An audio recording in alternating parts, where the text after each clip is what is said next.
for arriving so promptly. Just a reminder before we get going that we are in Chatham House, but this event is on the record. It's not being held under the Chatham House rule, and it is being live streamed as well. If you're watching on Zoom and you want to ask a question, please put it in the Q&A box, and I will save plenty of time in the room as well to take your questions later on. But for now, let's just get straight on with the Q&A, Mr. Gandhi, and maybe we can start with your walk across India. I think it was called the Bharat Jodo Yatra, right? Is that the Unite India March?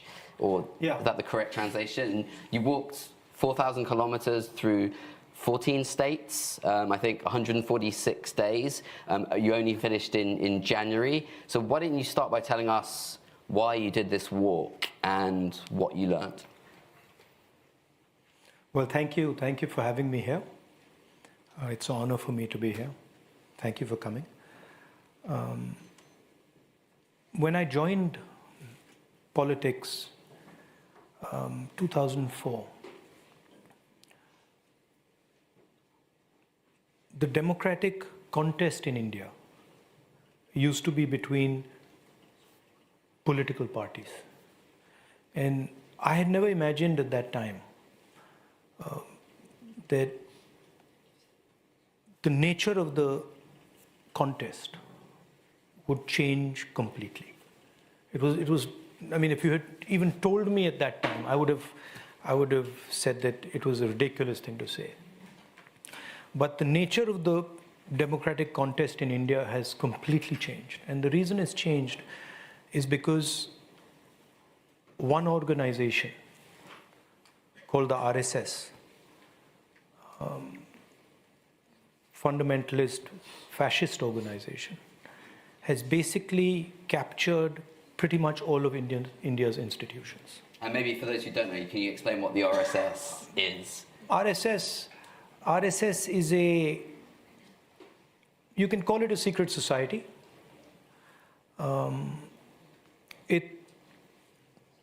It's built along the lines of the Muslim Brotherhood. And the idea is to use the democratic contest to come to power and then subvert the democratic contest. It shocked me at how successful they've been at capturing the different institutions of our country. The press, the judiciary, parliament, election commission, all the institutions are under pressure, under threat, and controlled in one way or the other. So the conversation, the voice that was free-flowing, the debates, those have all stopped. Some of the biggest decisions taken, demonetization, which is demonetization of the Indian currency. We were not allowed to debate in Parliament. Right? The farmers' bills, where large numbers of farmers were out in the street, we were not allowed a conversation in Parliament. The GST, we were not allowed. When Chinese troops entered our territory, we were not allowed to have a conversation in Parliament. So that stifling made us ask ourselves a fundamental question. How do we communicate with the people of India when the media is biased, when the institutions are captured? And the answer we came up with in the Congress Party was this walk across the country, which has a tradition. The word is Yatra, it's journey, energy to our party workers, but it was also transformational for a lot of the people who are coming. And the powerful thing about it was the physical contact and the scale of the physical contact. And it was something, I've been to thousands of meetings, public meetings, conversations like this. It's a completely different thing. Because when you're walking, and you're walking with, say, a farmer, or you're walking with a young woman, there's a struggle going on. Particularly if you're walking 25, 30 kilometers a day, there's a struggle going on. And you sort of are jointly going through that thing, right? So it's a completely different conversation that happens. The other thing I did, which I think helped a lot, was right in the beginning, I got the guys I work with and I said, look, what is my responsibility here? What is mine and your responsibility here? We are walking 4,000 kilometers, and that's all fine. But what is it that we will not accept in this walk? And I told them that, look, what I want, and there was a rope there. So I don't know if you saw, did you see the video? You didn't see the video? Yeah, I've seen it. Yeah, so there's a rope there, and there's quite a lot of security around the rope. So I told the guys that, look, whoever comes into this area to talk to us, and there were 125 of us walking, so it wasn't just me. I was in front, but there was 125, and these conversations were going on with everybody. And I said, look, whoever comes in, he doesn't matter who he is, who she is, that person's got to feel at home, right? And the feeling I want us to generate is that when they leave this place, they feel that they've left home. So in my mind, it was not a political exercise. In my mind, it was a personal exercise where I was welcoming people like into this room and giving them a space to feel comfortable and talk, and also making it a personal talk, not a political talk. And we were successful at doing that because there was a lot of pressure, security people pushing and pulling. And so we created this sort of cocoon there where anybody came in, felt comfortable. And then some magic started to happen. Because the moment they started to see this, that there's this connection in the 21st century where, we're not going through the WhatsApp or we're not going through Facebook and all that. And there's this gentleman who's come here and these people who've come here and they're talking to us. Then the nature of the conversation changed completely. And most shocking conversations started to happen.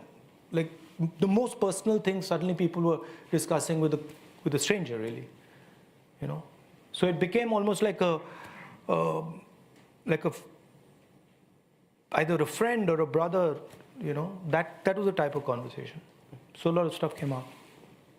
And you've talked a lot previously about the attacks on democracy in India, at a time when I guess there's a sense that globally democracy is under pressure. I mean, do you see any linkages there? Do you think there is some sort of global shift against democracy that's affecting or partly driving what's been happening in India? Or do you see the challenges in India as being pretty endogenous to India's particular political environment? They're linked for sure, but each country has its own history, its own philosophy, its own way of thinking about these things. So definitely there are two sort of visions of the planet emerging. I mean, that to me is clear. There's a sort of free, democratic, open space idea, and then there's a sort of more controlled, coercive idea, and that is visible. There are some nuances to it in India, right? First of all, it's not a battle between political parties anymore. It's a battle between two old ideas of India and philosophical ideas of India, which are diametrically opposed, different. And the BJP represents one and we represent the other.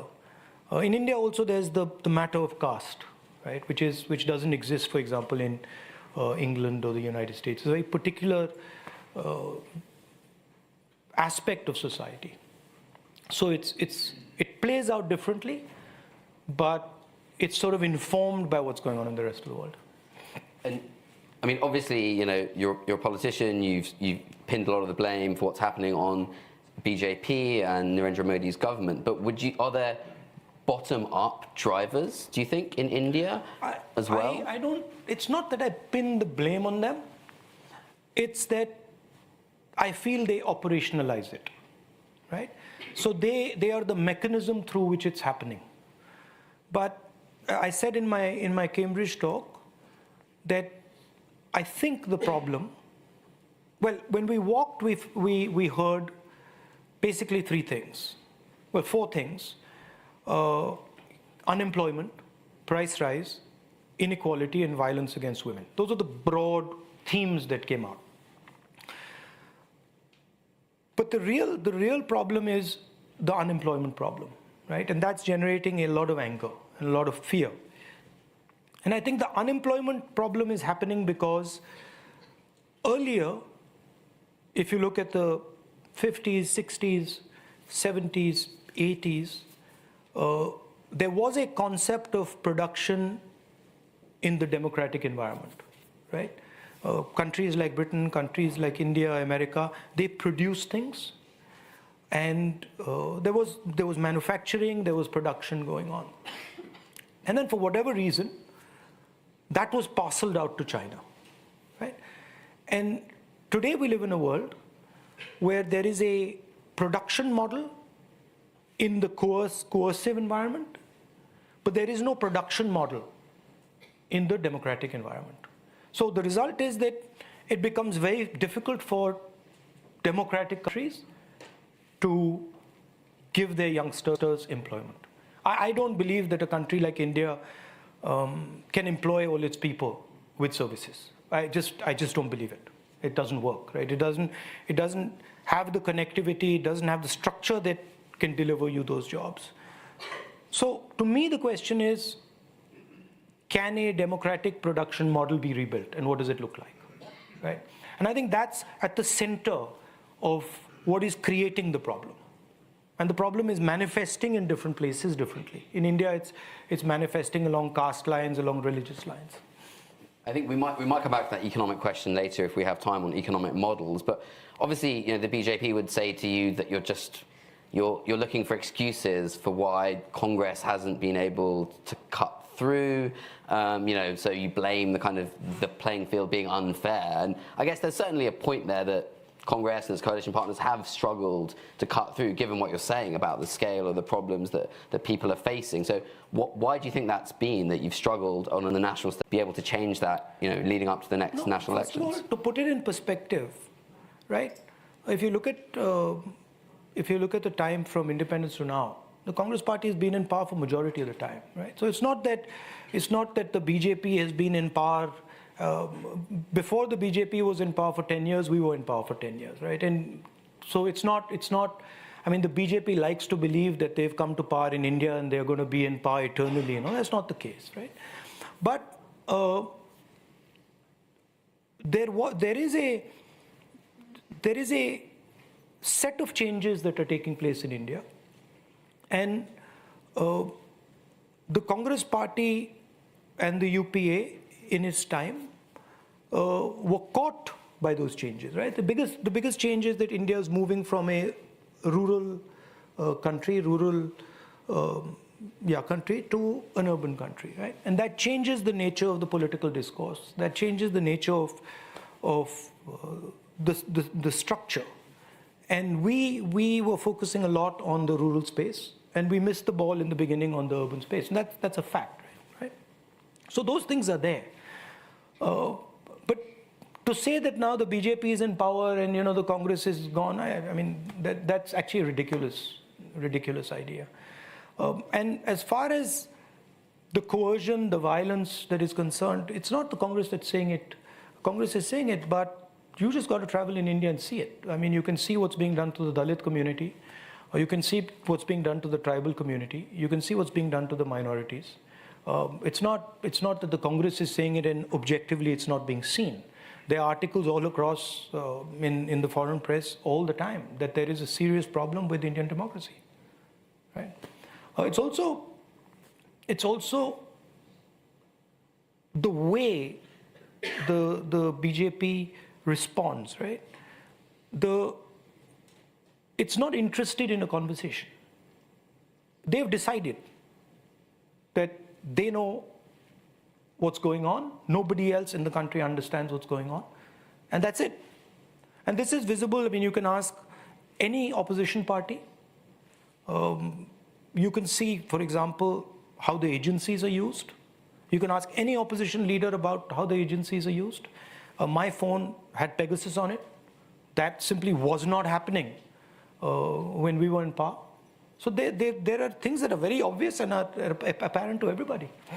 And when we go beyond kind of the next election or the election after that and think a bit bigger about India's future. I think you described India really nicely as sort of ongoing negotiation between different states and peoples. And obviously the intercommunal tensions are not a new phenomenon in India, but how does India move beyond that to a kind of a better, more peaceful, smoother kind of negotiation in the next decades? Yeah, so, I mean, one way of looking at India is that it's a country. And another way of looking at it is that it is a negotiation between 1.4 billion people, right? And that negotiation, if you imagine India, in terms of numbers, it's probably 3 times Europe, 3 times the United States. It's probably got as many languages as Europe does. It's certainly got as many histories as Europe does. And that negotiation is a complex negotiation. And that negotiation, it's problematic if you want to have a productive vision for the country, right? So also, there's a huge scope for agriculture, right? Building a cold chain, modernizing the agricultural system. It's huge potential. It's wasted right now. So those are the type of things that one would look at. Last question I have before I go to the questions from the floor and online. You talked a lot on this trip and probably before as well about listening, and I agree with you, listening is an underrated quality in politics and diplomacy where most people prefer talking. So given we've got you here and we're all keen to listen, and you've been in the UK, I think, for a week or so now, what do you think we in the UK get most wrong about India? What don't we see that we should know to better understand India?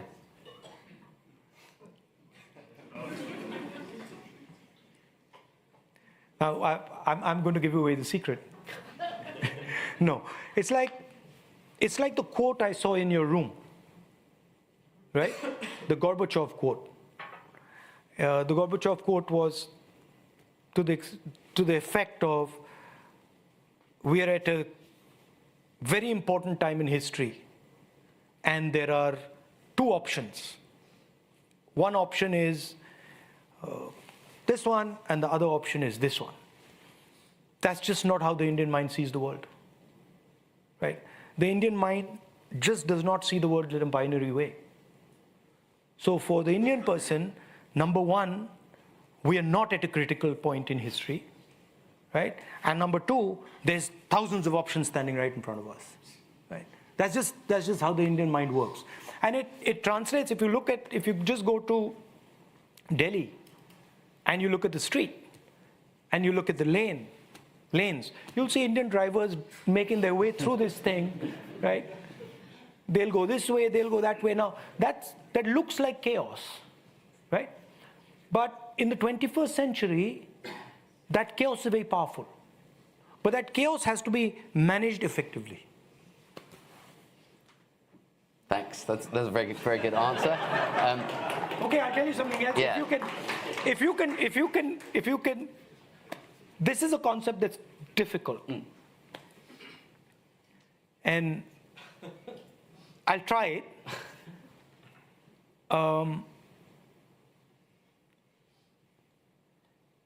Broadly, there are 2 philosophies in India. One believes in infinity, right? That says you will live forever, right? And the other that says you don't exist. Concept of shunyata or anatta in Buddhism, right? And India operates between these 2, right? The idea of non-existence, or anatta as in Buddhism, is the essence of listening. So, if I'm sitting here talking to you, and I don't exist, right? That is absolutely the perfect way to listen to you. What do I mean by I don't exist? It means my aspirations don't exist. It means my fears don't exist. It means, I am sitting almost in silence, almost as if I'm dead and I'm listening to you. That's something Indian people can do. It's a very powerful thing, right? And if you look at our, so to speak, the grandmasters, people like Gandhi, that's actually what they're doing, right? And it's a philosophical thing, but it's the power of the Indian civilization. It's where, the West got zero from. Yeah. Right? And then that, no, you're laughing, but then when that zero arrives in the West, it completely transforms and does something that it can't do in India. Right? Because when it comes into contact with your philosophy, the sum of both those things is much bigger than either of them. So to me, that's how I see it. I used to sit on a table when I was small, and my grandmother and my mother's father used to sit there at lunchtime, and they used to speak to each other. And I would just look at them, and they were two different worlds, right? My grandmother would be speaking something else, saying something, meaning something else, and my grandfather would be understanding something else. But the conversation was going on. And that to me is the essence of the thing, which is that I look at you and I say, he has ideas that are actually powerful and useful for me.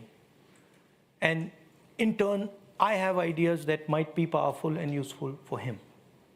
And I think that's what's important in the 21st century. Yeah, I totally agree. Listening is great. By the way, as a final thing, I am a practitioner, and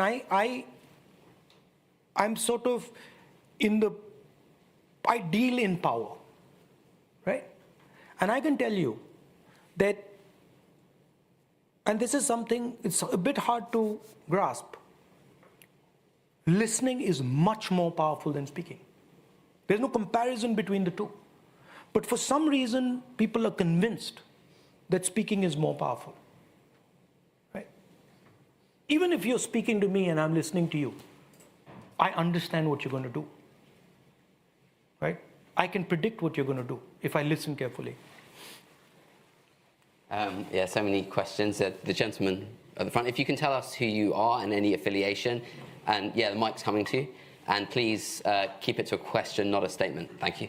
Thank you very much. Hanif Adil, former advisor, British Parliament, British Government. The question, I'm going to come to the question. I just want to make one point. No point, sorry, just a question. Okay. Other people it's have contextual. questions. Okay. Rahulji, thank you very much for your very sobering analysis. Clearly, the comparison between the RSS and the Muslim Brotherhood is an interesting one. The fact is, the BJP have captured the narrative and the institutions in a way that most people would have thought that they could not have. So clearly, listening, all the things you're doing are great. But in terms of a clinical approach, what would be your short to medium-term plan in terms of projecting what you stand for, what your party stands for, what you want to achieve with the grassroots? And because you're taking on somebody who is a populist, who clearly has support, who's captured the whole state effectively. That's my question. Thank you. I think the walk that we did in the last 4.5 months is a powerful model, and I think it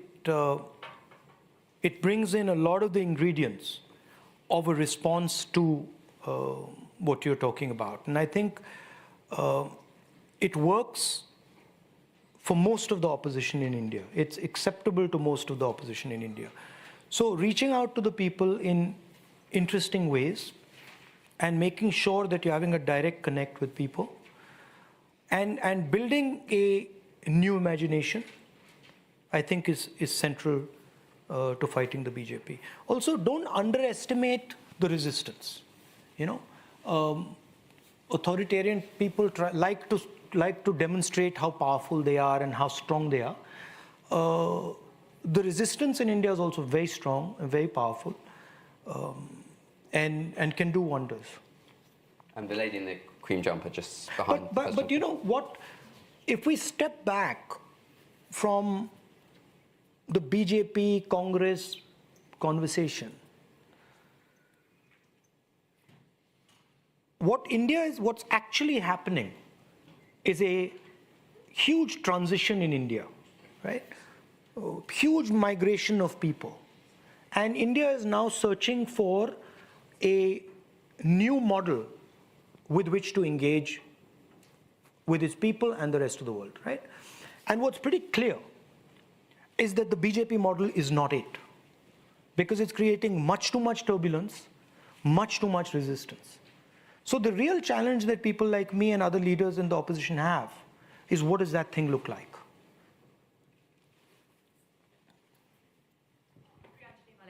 Mr. Gandhi, thank you for your candor and your plain speaking. You've spoken about democracy in trouble. You spoke about it just now. You spoke about it yesterday, and you expressed some surprise at the fact that Western European countries don't seem to have noticed that large chunks of democracy were falling away. So here's my question, two-parter. One, what are you, the Congress Party, but you also the opposition, planning to do about this? And part two, what would you like London, Paris, Berlin, all the other capitals, the governments and the people to do about this? No, look, first of all, it's our problem, right? It's an internal problem. It's an Indian problem. And the solution is going to come from inside. It's not going to come from outside. However, the scale of Indian democracy means that democracy in India is a global public good, right? It impacts way further than our boundaries. If Indian democracy collapses, in my view, democracy on the planet suffers a very serious, possibly fatal blow. So it's important for you too. It's not just important for us. We'll deal with our problem. But you must be aware that this problem is going to play out at a global scale. It's not just going to play out in India, right? And what you do about it is, of course, up to you. But you must be aware that in what is happening in India, the idea of a democratic model is being attacked and threatened. I'm going to ask an online question, quite a pointed one, from Saeed Badrul Ahsan, who says, would Mr. Gandhi agree that dynastic politics has by and large impeded the growth of democracy in South Asia, in India, Pakistan and Bangladesh? I mean, I think impeded the growth of politics. Of democracy in South Asia. No, I think the structures that are playing out and are impeding democracy are much more structural and way beyond dynastic politics. I mean. Okay, gentleman at the front here. Thank you. Hi, Rahul. I had a question around China. Tell us who you are, sorry. Sorry, my name is Bharat. I'm from Rio Tinto. And Bharat. Bharat, yes. The question I had was around China. I think you're on record saying that this government doesn't quite understand the nature of the risk that China poses. And I'm just curious to understand what, in your estimation, is exactly the nature of that risk. And fundamentally, what are these guys not getting? Thank you. If you look at what has happened in Ukraine, right? The basic principle of Ukraine, the basic principle that has been applied in Ukraine is that the Russians have told the Ukrainians that we do not accept the relationship you have with Europe and America. And if you do not change this relationship, we will change your territory. We will challenge your territorial integrity, right? In my view, that is what is happening on the borders of my country. What China is threatening, China does not want us to have a relationship with the United States. And it is threatening us by saying, if you continue to have this relationship with the United States, we will take action. And that's why they've got troops in Ladakh, and that's why they've got troops in Arunachal Pradesh. So in my view, the basic idea behind the troops in Arunachal and Ladakh is similar to what is happening in Ukraine. I mentioned this to the foreign minister.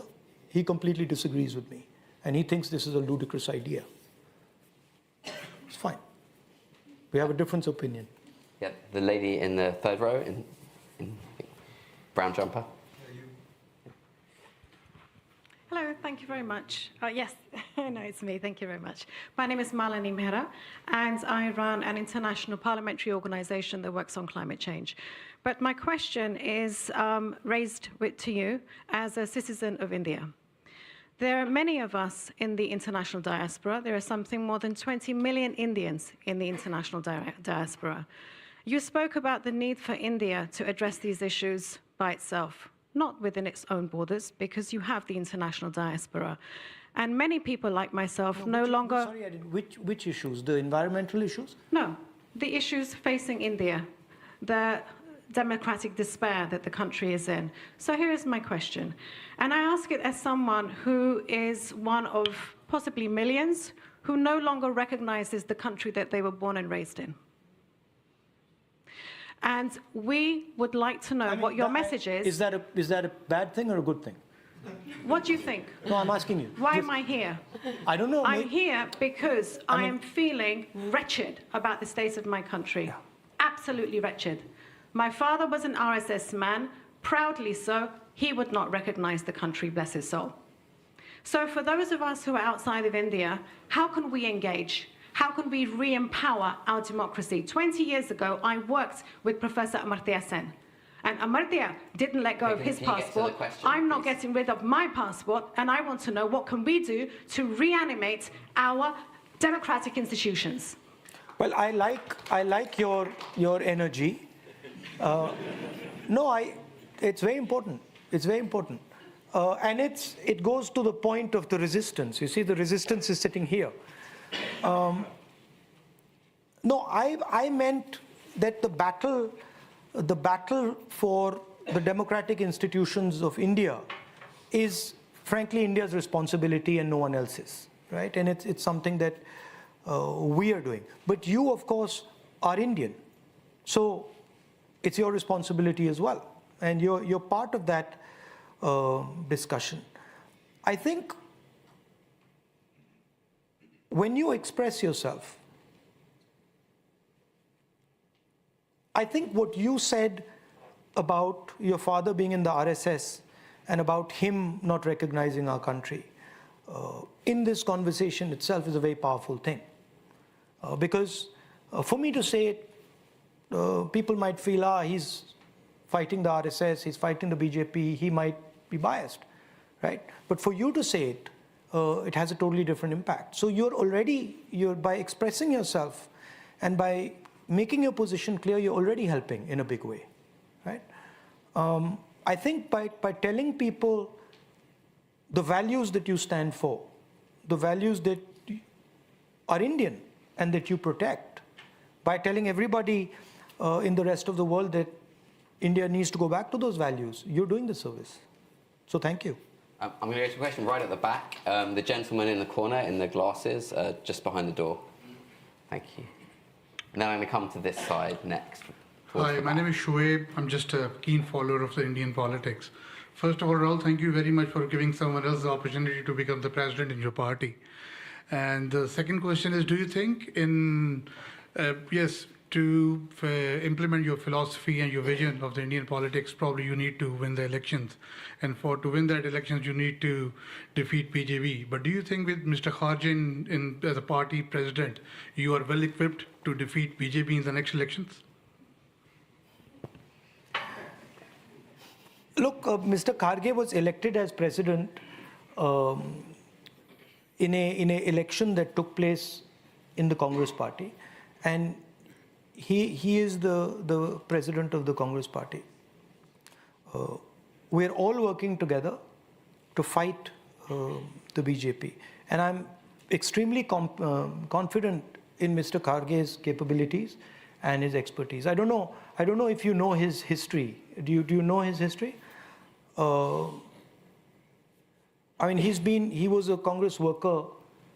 He's been a Congress worker for many years, and he's come up the ranks, and he's an extremely capable, dynamic person. So I'm very confident in his leadership. I'm going to come over here. Maybe the gentleman at the front in the hoodie. Hi, I'm Sriram. I'm a Chatham House member. I just wanted to ask you, so is there any type of new policy like how Jawaharlal Nehru ji introduced the non-alignment movement policy? Is there any changes that you want to introduce in the Indian foreign policy? As I said, the principle of foreign policy is unfortunately self-interest, right? And any Indian government would pay attention to that. So in answering that question, the first step is what is important to us as a country, right? What are we trying to do? And what we're trying to do is, we were a rural country and we are making a transition into an urban country. And this transition has a huge amount of energy, right? Potential for violence, but also potential for prosperity, potential for transformation. And we're trying to manage this energy as it's moving, right? If you look at our policies, or the UPA policies, they were all about trying to manage this transition from a rural to an urban connected country, right? So our foreign policy will follow that idea, right? Our foreign policy will reflect that, right? What would we like to do? We would like to build a society that's productive, a society that allows our people to have an imagination, to live happily, to be educated, to have a certain amount of health care. Those are things that's what our imagination is. And our foreign policy will align with that. I've got a question online about climate change from Arita Segal, who says, what is your vision on decarbonizing India when China controls so much of the supply chain, I guess, for renewable energy? See, I mean, on the climate change issue, interesting thing I noticed in the walk was that pretty much everywhere we went, they were speaking about climate change, but they were speaking about it locally. So they were saying, look, it's terribly polluted, the water's very bad, it's got fluoride in it, but they were not making the connection between their local problem and the global problem, right? So I was thinking that it's important in India that we start to push that idea that this local problem is connected to the global problem. So that's one aspect of the Yatra that came out. On, what is the vision for carbon? These things are not things that one person visualizes and suddenly says, this is my vision for carbon. I mean, that would be insanity, right? The way to do it is you have a conversation with people, you have a conversation with stakeholders, and you say, okay, so what is the best way forward? And that's an evolving conversation. A lot of people they think that leadership is about, sitting there and just coming up with these ideas, and it doesn't work like that. It's about talking to people, understanding, what the best, most optimal outcome is, and then heading slowly in that direction. Yeah. Gentleman here in glasses, at the third row, in the middle block. Thank you. My name is Zaid Haroon, and I'm just a member here. But I wanted to ask you I know there were a lot of conversations about the narrative being taken over by BJP and RSS views, and we spoke about the challenges China has brings about. But I wanted to ask you, would your views or Congress views differ from BJP's on Pakistan, and if there's any difference? I mean, my personal view is that it's important that we have good relations with everybody around us, right? But that also depends on the actions of the Pakistanis. Now, if the Pakistanis are promoting terrorism in India, that becomes very difficult to do, right? And that does happen. And we've got time for one more question. I think the lady here in the fourth row in this block here. Last question. Hi, my name is Varsha Varghese. I recently graduated from SOAS University of London, and I come from Kerala. So my question is, during the Bharat Jodo Yatra, you mentioned you listen to many people. And as much as I value the importance of listening, when people come to you, they look as someone who has a possibility of changing their lives or improving their lives. So as someone who has a possibility of becoming the future Prime Minister of India, what do you think? What actionable plans would you undertake? I mean, that's a very wide canvas you've given me. I mean, in what space? This is something I could possibly improve, or this is something that I should do if there is an incident that has touched you or anything. In the Yatra? Yeah.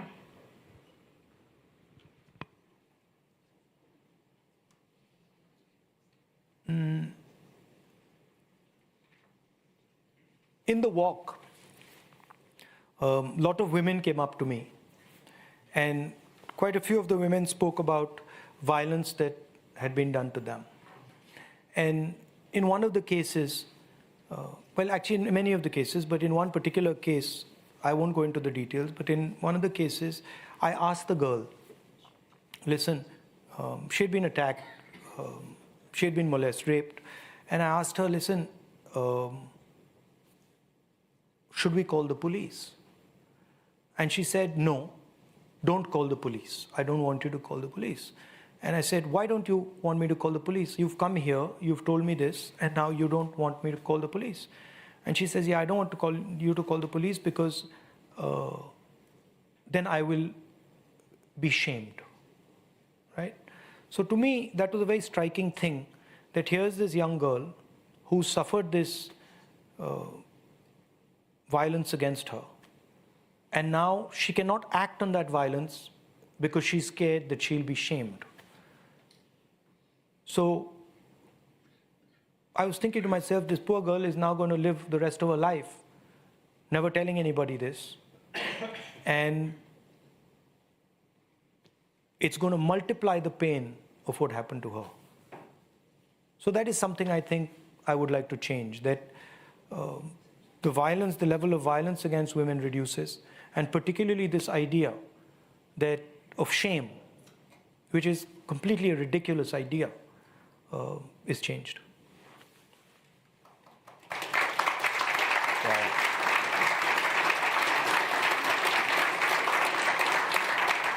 Thank you, everyone, for joining us today. Thank you, Mr. Gandhi, for your time and taking all the questions. I'll certainly do my best in future to not exist in the right kind of way and listen